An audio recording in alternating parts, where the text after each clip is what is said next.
All right, we're going to get started. Thank you so much for attending, media. We are live on the LA Sparks Twitter, so welcome to those tuning in remote. Excited to have our general manager and head coach, Derek Fisher, recap the Sparks 2021 free agency period, and we're going to go right into questions today. So we'll start with Howard Megdal with the New York Times and the Next. Thanks, Eli. And Derek, thanks for taking the time to chat with us. Yep. No, thank you, Howard, and thanks to everyone. So I don't have to thank each of you along the way, but thank you all for joining. And yeah, I mean, the excitement around the W has a lot to do with your support. So we appreciate it. I'm glad we could be a time saver in that way. So the question I have for you revolves around the way you are looking at the pieces fitting together in your front court. And, you know, in terms of someone like Shanae, who I know came off the bench for much of her time in 2019, but obviously, you know, has a pedigree, multi-time All-Star, somebody who's been a featured player. I was wondering, you know, as you balance with her, with ACB, you know, what do you see as the way your front court shakes out with the talent you have put together there? Yeah, no, it's a great question. I mean, I think our front court for sure, you know, starts, you know, with NECA in a lot of ways. You know, the decision to, you know, really focus on making sure we had the opportunity to have a conversation with NECA about what the future of this organization would look like and how we saw her fitting into it and us fitting into her vision. And, you know, I'll expand there as we go, but specifically in regards to, you know, Shanae and Amanda, and we obviously are excited, hopefully, to see Maria Vadiva probably closer to the second half of the season this year in terms of, you know, the Olympic break. And then Christine Anigwe, you know, a young developing player. So we definitely have a lot of directions we could go up front. Ultimately, we want to have as many tools as possible in our front court. And we feel like Shanae and Amanda, you know, were really great additions. You know, people didn't see Vadiva last year. So we're excited to be able to get her back in the second half of the season. And in terms of, you know, just how it ends up looking, you know, we're intentionally creating an environment in training camp where everybody's going to have to compete for everything. And we know it's professional sports, and we know that there are some givens, but what's great about this group and what has been great about this free agency process is every player we've spoken to that wants to be a part of what we're doing understand what we're trying to create, and they're ready to come in and compete. Thanks, Howard. We'll go to Miriam Swanson with the LA Daily News. Hey, Derek, thanks for doing this, as always. I guess I wanted to ask you about sort of that training camp. I mean, already you guys have 15 players there, and the draft's still coming up, and you mentioned competing. How much competition is there going to be, and how is that different than it's been in past years, obviously, when you had a couple more stars in camp to sort of hold things down? Yeah, no, a great question. I think, you know, for us, like I kind of briefly just mentioned a little bit ago, you know, as of now, we don't expect Maria to be here when the season starts. So that does give us the additional opportunity to carry what ultimately would be adding a 16th player, quote unquote, when training camp begins. So even though we're at 15 right now, you know, unless things change with Maria, we would have the opportunity to have what, for a temporary period of time, a 16th player when training camp starts, which could be our 10th pick in the draft. It could be our second round pick at 22. It depends on, you know, how many things go over the next month or month and a half. But outside of that, we are definitely creating, you know, a highly competitive environment. And it doesn't mean that obviously, you know, the stars and the veteran players that we have coming to camp, you know, they know the game. They understand a lot about what it means to be in this league, usually they have the advantage. But we're very intentional about the players that we are adding, not to mention a player like Christy Tolliver, who will be in training camp that we have not gotten a chance to see in the Sparks uniform since she re-signed with us before the 2020 season. So training camp is going to be different in a lot of ways, and we're excited about getting to that point. And I think our players are excited about it.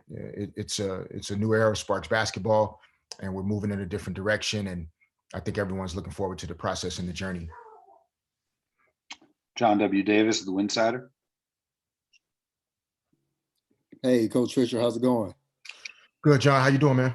I'm doing well. I'd like to ask you a little bit more of a philosophical question. John, I think we lost you there. Can you hear me? Oh, That's yeah. better. Okay. Okay. Uh-oh, we lost you again. We lost you again, John. We'll circle back to you in a little bit here. Let's go over to Brady Klopfer with SB Nation. Hey, Derek. I know your apologies. It's a fire truck driving right by my microphone right as I'm trying to ask this. It's all good, man. That's COVID for us. That's COVID, and that's yeah. isn't it? I was worried about whether you guys could hear my neighbor's dog barking every time I say a word. So it's all good. About all the distractions. I know that you're obviously looking forward at this point of the season, but I'm wondering if you can tell us a little bit about what it was like on your end of things with Chelsea and Candace, what those meetings were like, and when you knew that it was likely that there was going to be a separation there and that you had to start focusing on bringing in players like Erica, who you probably wouldn't have had the space to bring in had they resigned. Yeah, I mean, I think that in terms of the essence of the conversations, things that were discussed, I know, players are, I think, much more empowered to speak to their experience more so than me or our team, kind of speaking on the tone or things that were said. But they were positive from our experience. And ultimately, we the first decision in terms of free agency, and looking back, really was the choice to core NECA in terms of our core designation. That's really the first big domino in WNBA free agency because you have to make that choice in the 2 weeks prior to being able to get into meaningful negotiations with players and agents. And so with that in mind, us choosing the core NECA and what she has meant to this organization and will continue to mean to it, going into conversations with Chelsea and Candace, we understood the risk. We knew that they were both unrestricted free agents and would have the opportunity to choose other teams if they so chose to. And we respect the decisions, like we really do. The opportunity for Candace to go back to Chicago, where her basketball career started. We wish her the best. I'm sure her family's happy, the community's happy, and we don't feel that there was anything negative about the process or the experience. And same for Chelsea. Chelsea's a wonderful person. Candace is as well. They won a championship here with this organization. They're close friends. It's difficult for them to, I'm sure, make the decision to play on two different teams. From what we can gather, Chelsea had the opportunity to visit with Las Vegas last year, during her somewhat more restricted type of free agency experience last year. And I think that lingered for her, that experience, and factored into the decision that she made this year. And we wish Chelsea the best as well. Looks like Vegas has a great team shaping up and poised to do some great things. So we wish both of them the best. Of course, except when they play us, we hope they don't do too good. But they're both fantastic basketball players, all-stars. Candace is a surefire Hall of Famer, one of the best players to ever play basketball. We've thanked her for her service here. I'm sure in the future there'll be other opportunities too. But right now we're excited just about moving forward and moving into this new era. And we're excited about that. We have a number of players. I mentioned Christy earlier. You mentioned Erica Wheeler in your question. And so, we're excited about the future. Even though obviously our history and our tradition is something to be excited about as well. Thanks, Brady. We'll go to Sabrina Merchant, also with SB Nation. Hey, Derek. A lot of the players that we've had a chance to speak to so far have mentioned that they think this roster really fits your style of play and the way you want to coach. And I'm curious, what that means to you. How do you see that vision coming to life on the court? Yeah, I mean, I think we've, over the last couple seasons, we've really worked hard to, play the game with a higher intensity level and with much more pace. And so we've tried to build a team that we feel like will physically be able to sustain the pace we want to play at, the things that we want to do offensively in attacking teams, and having the dynamic players at multiple positions to be able to do so. Having Christy back on the court is beyond exciting for us. She was our number one priority in free agency in 2020. And we were very, very fortunate that she made the choice to come back to LA. So having her on the court is really exciting for us as an organization and as a staff. Erica Wheeler's speed and her ability to turn the corner and attack the paint offensively is something that has caused problems for teams in this league, for 4 years now. And we're excited about what she'll be able to do, for us in that regard. And then, just athletically at the wing positions, Brittany Sykes returning to our team. Like, I can't say enough about her. Her first year with us was not something that we were necessarily surprised in terms of the talent and the ability that she possessed, but really the type of person and the type of young woman that we want to build something with. All of her teammates loved having her and made it very clear that it would be, an important piece to keep in the fold if we could.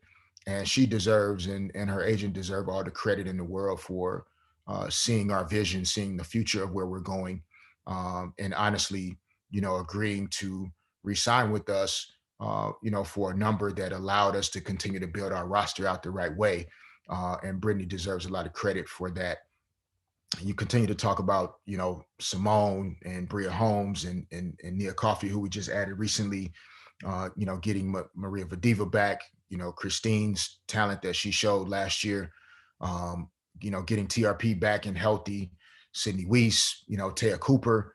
And so we really feel like, and obviously we have to get on the court and do it, but a combination of youth and athleticism and speed and dynamic play, combined with as highly accomplished of a group of veterans as you'll ever see, and Simone and Nneka and Shanae, and then adding Amanda's ability to give us size and rebounding and toughness in the middle, but also an ability to space the floor offensively from the center position that opens our offense up in ways that we feel like will allow us to be more efficient on that end. We've had a top 3 defense in the league the last 2 seasons. And in the postseason, we've stalled offensively, honestly. So we really feel like we've added the type of pieces that will allow us to break teams down offensively and make us a more complete team. All right, we're gonna circle back to John here, see if the audio's back. Hi, can you guys hear me now? Yeah, it's coming into me. Yeah. Okay. All right. So appreciate your time, Coach Fisher, or GM Fisher. So what I want to ask you is, how does Coach Fisher assess the job that GM Fisher has done in his first off season? Because you've been a coach in this league longer than you've been a GM. Mm-hmm. That's a great question. I normally ask you to come back to me later when we have some results to speak of. But to try and be as respectful as possible. Like, I think, with the question that Sabrina just asked and what the players have mentioned, I'm very excited, and we're all excited and happy about the direction that this team is going in terms of our personnel and the things we're going to be capable of doing. So my guess is that in in those conversations between coach and GM. The coach is definitely happy that we can play faster. We can give Coach Latricia Trammell some additional toolbox material for some things that she wants to do on the defensive end. We really feel like we'll be able to be even more disruptive with the length and athleticism at the wing position, the speed at the guard spots. And so, yeah, we feel good about it. But again, it's all on paper right now. And until we put it all together, and most importantly, put an organizational culture and energy around who we are every day,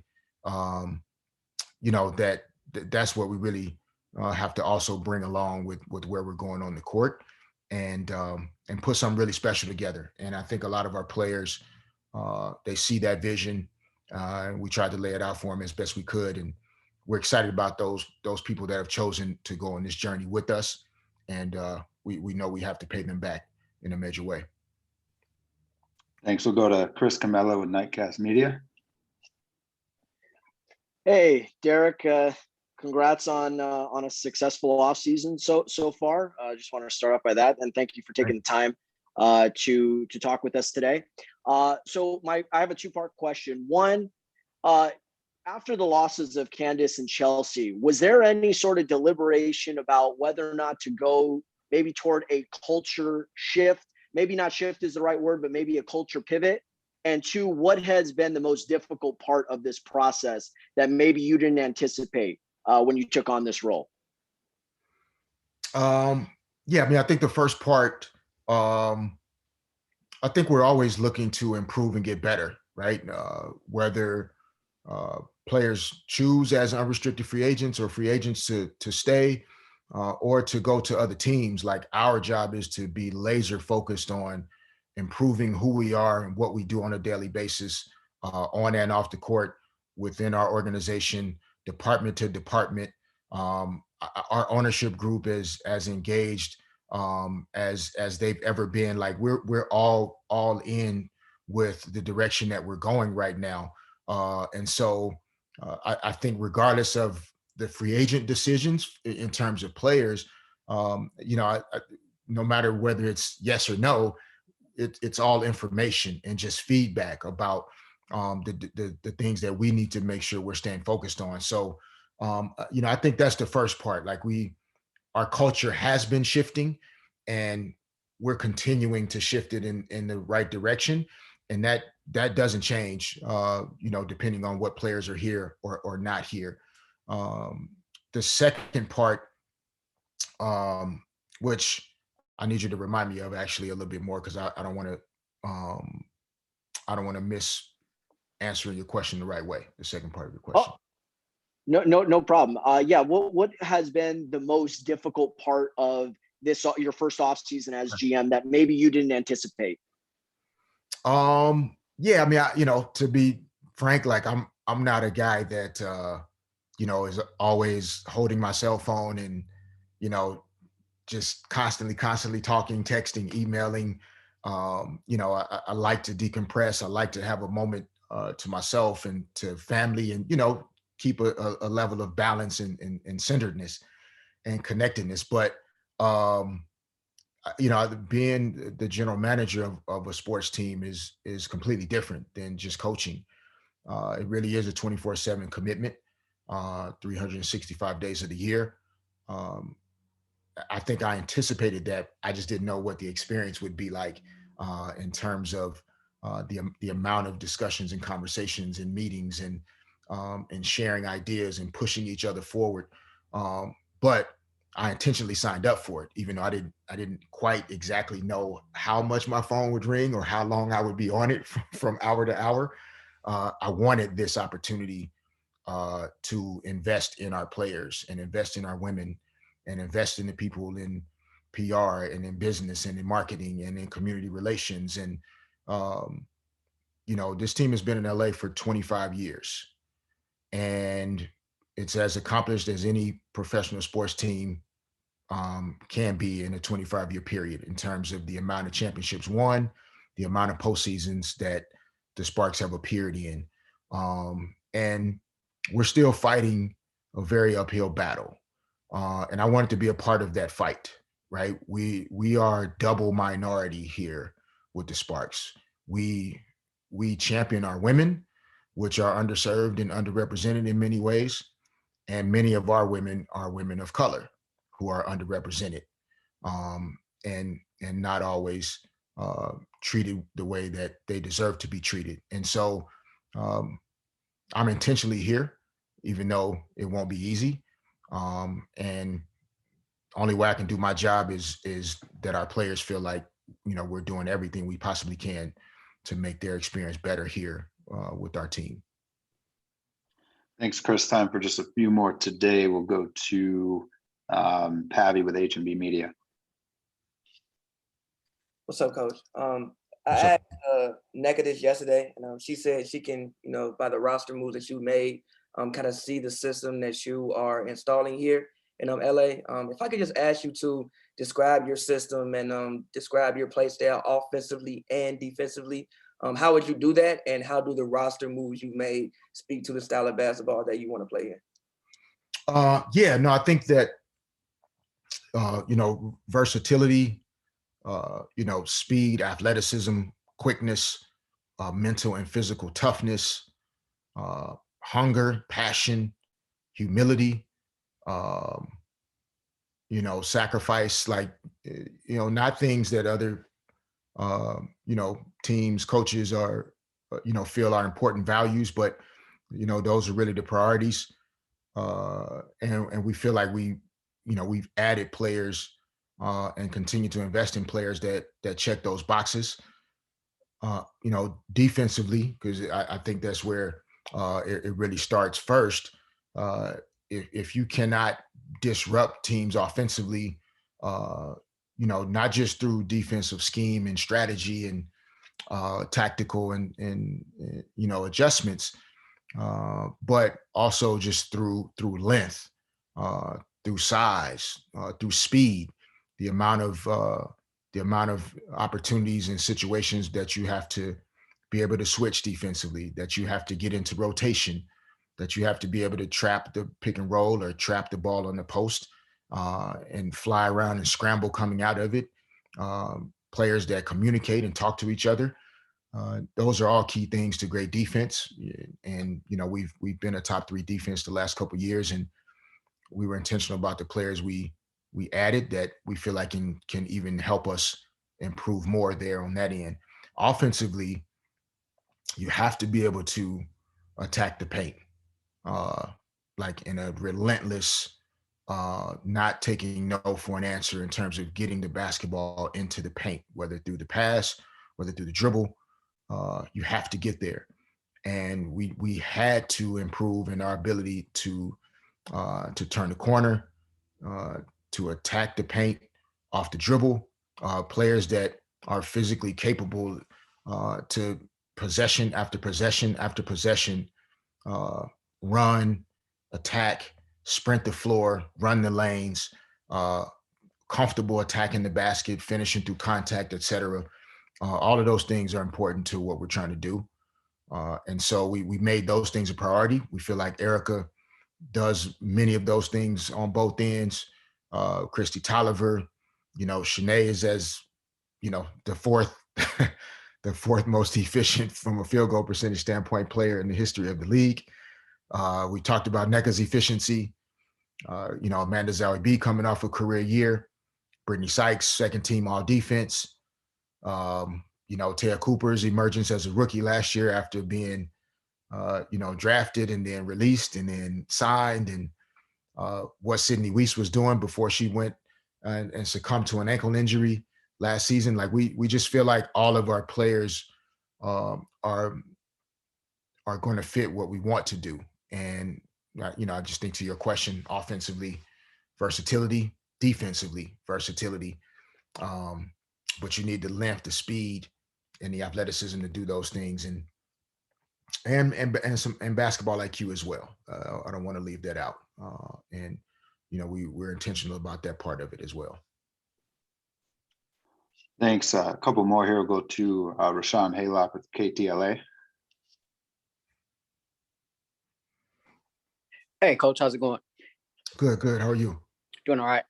You had a very decorated career as a player. I'm wondering what are some of those traits from your playing days that have helped you now in this role as GM, and how did you go about preparing for this? Like, who are some people maybe you've leaned on or reached out to in terms of how to, address an off season and assemble a roster and things of that nature? Yeah, I mean, I'll the second part first. Like I try really hard to respect, other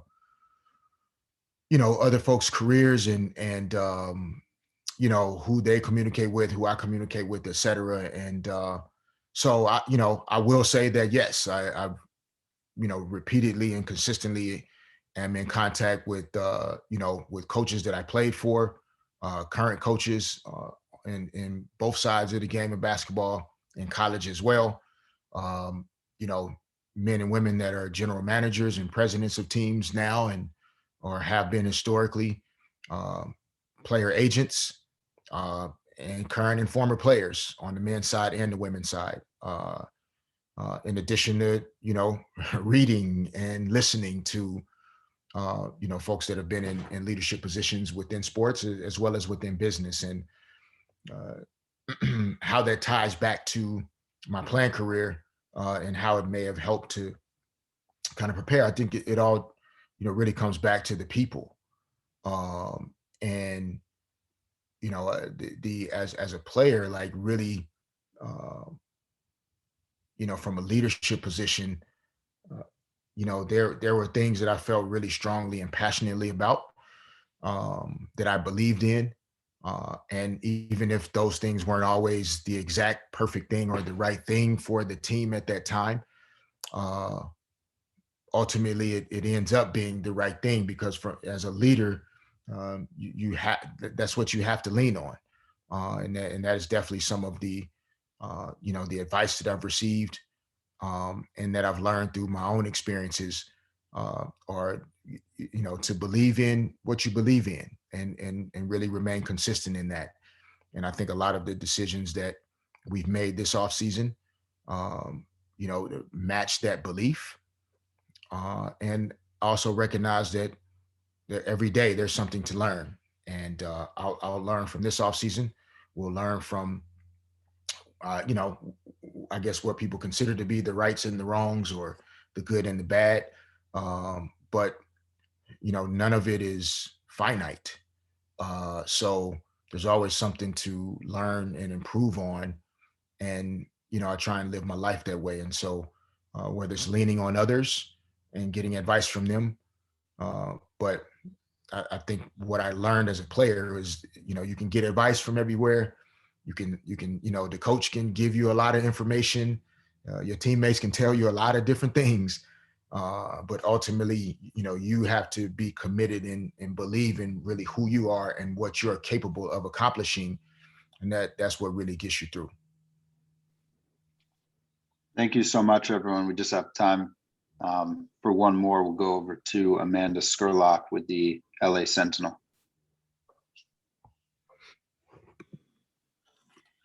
Hey, Coach. I'm wondering, how do you find yourself building chemistry among the team or helping the team kind of build chemistry, especially for this season?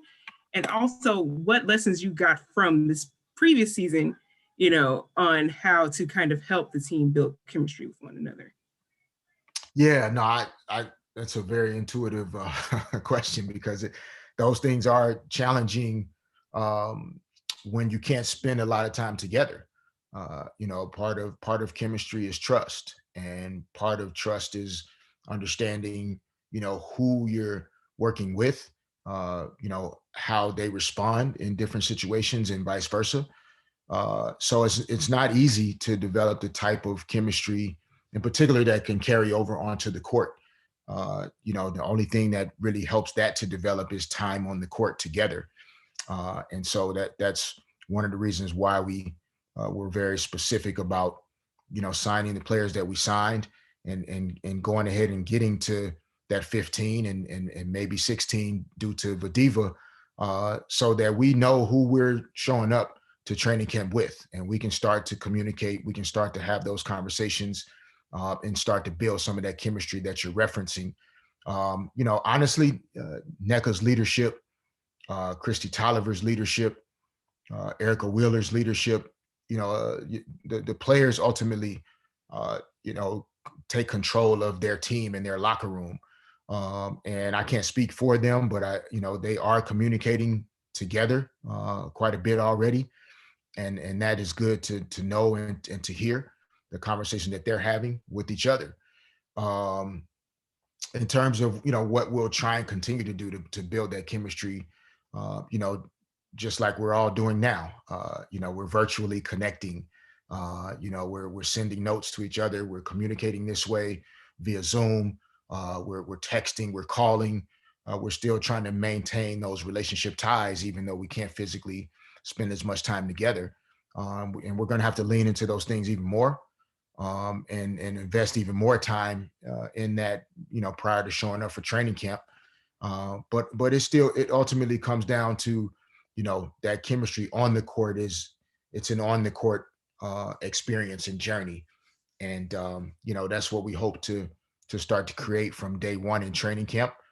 And we believe we put a group together that, no matter what the final results are, like, these are the type of people, the type of women, they have the type of attitude, the grit, the approach to life and to sport and to business, like that we're all excited to work with. And so, we can't wait. The draft is fast approaching. So, we still have work to do there with, we have a total of 4 picks, but, we'll see how things play out over the next month. Ultimately, again, thanks everybody for hopping on today. Really appreciate the time. And like I said earlier, our league is growing, but there's still so much more work to do. And hopefully I can be of value to all of you as you continue to add value to this league and to these women and what they're doing. Thank you so much, Derek. Thank you to all the media joining today. We'll send you a video link very shortly. Thank you.